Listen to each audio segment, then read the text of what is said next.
नमस्कार मैत्रिणींनो, मी आज तुम्हाला दाखवणार आहे मक्काचे थालीपीठ। त्यासाठी मी ते मक्का फ्रीजमध्ये स्टोर करून ठेवलेली होती, म्हणून ती 1 तासापूर्वी काढून घेतली आणि आता हे दाणे मी सर्व मिक्सरला बारीक करून घेणार आहे। खूप छान होता थालीपीठ, तुम्ही सुद्धा नक्की करून बघसाल। तर हे मक्का बारीक केल्याच्या नंतर आपण त्यामध्ये टाकण्यासाठी याची पेस्ट करून घेणार आहोत। त्यामध्ये आपण कोथिंबीर, कढीपत्ता, कांदा, टोमॅटो, मिरची, लसूण आणि जिरं हे सर्व साहित्य मिक्सरला परत बारीक करून घ्यायचं आणि याची छान प्रकारे बारीक अशी पेस्ट करून घ्यायची। हे मुलं कांदा वगैरे खात नाही, म्हणून हे छान प्रकारे बारीक करून टाकायचं, म्हणजे त्यांना दिसतही नाही आणि पौष्टिक पण त्यांच्या शरीरात जातं। सोबतच त्याची चव वाढवण्यासाठी आपण त्यामध्ये थोडंसं हळद, गरम मसाला आणि धनिया पावडर टाकून घेणार आहोत आणि आवश्यकतेनुसार म्हणजे चवीनुसार त्यामध्ये मीठ टाकून घ्यायचं।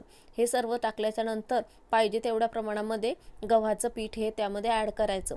तुमच्याकडे जर असेल तर तुम्ही बाजरी किंवा ज्वारीचं थोडंसं चिमूटभर पीठही त्यामध्ये टाकू शकता। नंतर हे सर्व साहित्य मी एकत्र करून घेतला आणि आवश्यकतेनुसार पाणी टाकून त्याचा गोळा बनवून घेतला आणि हा गोळा भिजवल्यानंतर 10 मिनिटांसाठी रेस्ट करायला ठेवून दिला। नंतर लगेच पोळपाटावर एक कॉटनचा कपडा घेतला अंथरून आणि तो पाण्याने ओला करून घेतला आणि भिजवलेल्या गोळ्यापैकी थोडासा गोळा घेऊन तो आपण हाताने ओलसर हाताने टॅप करून घ्यायचा, म्हणजे त्याचं थालीपीठ थापून घ्यायचं आणि एक दुसरीकडे तवा तापण्यासाठी ठेवलेलाच आहे। तवा छान तापला की त्यावर हे थापलेलं थालीपीठ टाकून घ्यायचं। आपण या थालीपीठाला 4-5 छिद्र याच्यासाठी केलेली आहे की आपण त्यामधून तेल सोडणार आहोत, म्हणजे हे थालीपीठ छान प्रकारे भाजल्या जातं। आणि बघू शकता तुम्ही, मी ज्याप्रमाणे सोडते तसंच तुम्ही सोडून घ्याल।